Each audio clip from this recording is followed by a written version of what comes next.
Yerushalmi's got all of these Masechtas. Bavli has only brachas, which we.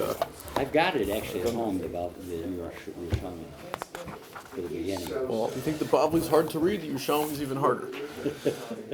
Okay, so I want to just go over again a little bit more quickly the setup of Trumos and Ma'asros that we went over on Friday, and then hopefully we'll read the first Mishnah or two. So the system of Trumos and Ma'asros are, the first thing everyone has to take off is Terumah, which has Kedusha and goes to the Kohen.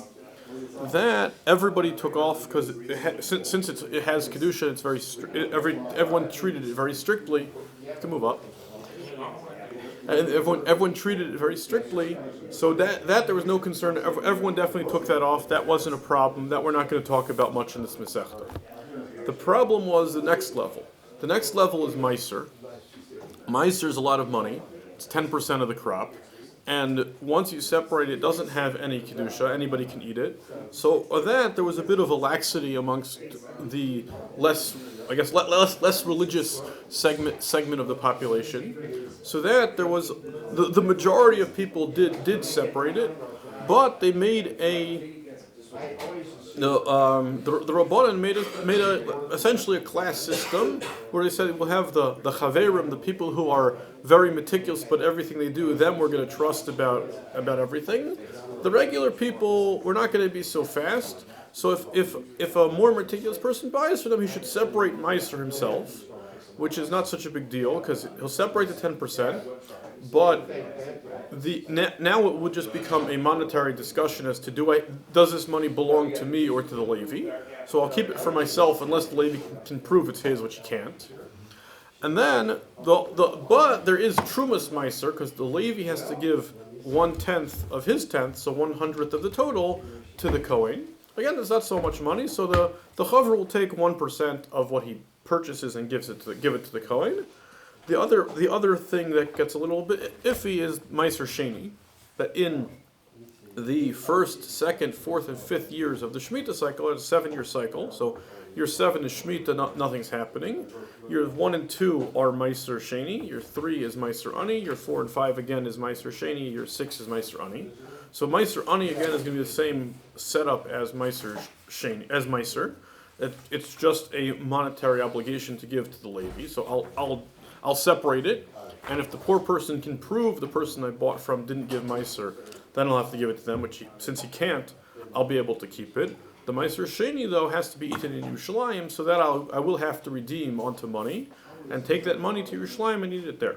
So it's a concern that perhaps this person didn't properly separate his Trumos and Ma'asros, so therefore I'll do it presumably for a second time, just to be safe, which is very common in Eretz Yisrael. You have people that take Ma'aser multiple times because they won't trust even any kashrus agency. Some people they'll do it themselves just to be sure.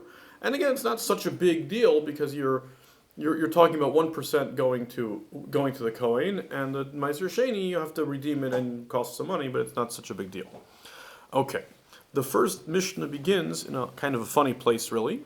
The Mishnah begins, Hakal and Maseches Demai. These things are the least strict level of Demai, that really we trust everybody on them. And really this whole Masechta is a little bit premature, because right, we did brachas, okay, that was more of a general making blessings before you eat and before doing mitzvahs.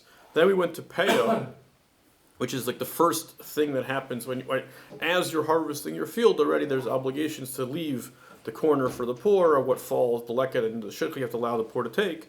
Really, I would have thought the next thing that should come, we should tell you there's Terumah, there's Ma'aser, and then after we tell you that there's Terumah and Ma'aser, we should tell you, and by the way, there's also this thing called Demai, that we don't necessarily trust everybody that was properly taken, but I think it's, since in the end of Peah, we were talking about that if a poor person has something that he possibly could have gotten as leket shidduch or Peah, we trust him that is the source and don't require the stringency of demai of tithing a second to make sure that he actually had.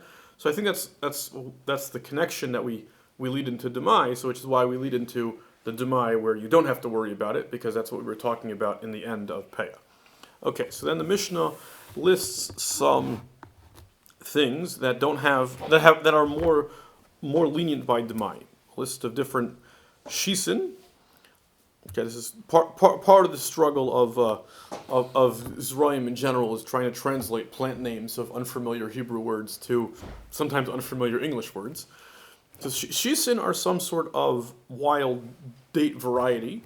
So again, they're not very good. People, if you're going to cultivate dates, you would cultivate a better, tastier, higher yield crop. These tend to grow wild in the desert, and anything that grows wild doesn't have any obligation to give mice in the first place. So since these dates were, even if the guy grew them and made a field of them for whatever reason, or happened to have a tree in his property that he was keeping as, but it's a double doubt. Maybe it grew wild and there never was any obligation to tithe it, and even if it didn't, maybe he took them off properly. Rimin, I think, are jujubas or something like that. Again, there's another one of these fruits that we're not really familiar with because they're not very good fruits, so no one cultivates them. Asdaranin are, I think it's sumac, like the little red berries that are this time of year used as mostly for decoration. Crab apples. Crab apples? Okay, fine. Crab apples. Another. B'nai shuach u'b'nai shikma are also types of figs that are not wild white figs. Okay. The different types of figs that are not considered the best. The novelis hatmara, and the dates that fall off of the date tree. V'hagufnin, and the grapes that never really ripen on the vine. V'hanitzpeh, and capers. So again, all these things are inferior produce. So there's not so much. Really, it's two things. Also, if the guy has it, the monetary 10% doesn't hurt as much because they're cheaper produce. And Ubi Yehuda, and Yehuda you also have Og, I think is the sumac of ha'chaimitz and vinegar. This is when Shabi Yehuda. So this is because when at its time Yehuda was the prime wine region, and their wine was so good that it would not become vinegar. So the only way they could make vinegar was by using these subprime grapes. So if you had vinegar in Yehuda, presumably came from the not good grapes, and there was less of a concern of the not having Ma'aser taken off. V'hakuzber and coriander. I don't know what's particular about it. It's a mild spice. It's in dill pickles. It's a little ball thing. It's a popular spice. It's a popular spice. I don't know. I guess it tended to grow wild. Yeah. And Yehuda Eimer, Kol Hashisin Pturim Chutz Mishal Dufra. All of these wild dates that we had in the beginning. They were the first term of them. He says, I agree in general that they're all mutter, except for the ones that grow in Dufra. There they grow particularly well, so people do cultivate them in that region or city, whatever it is.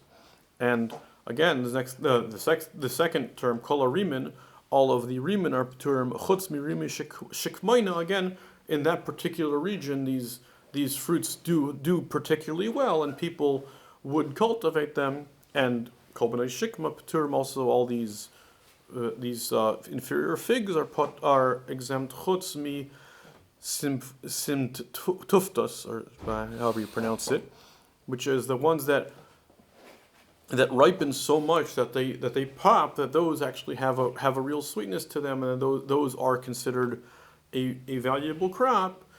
And then there would be reason to be concerned about Demai with these. But in general, these more inferior crops have less of a Demai concern. Okay, let's stop here.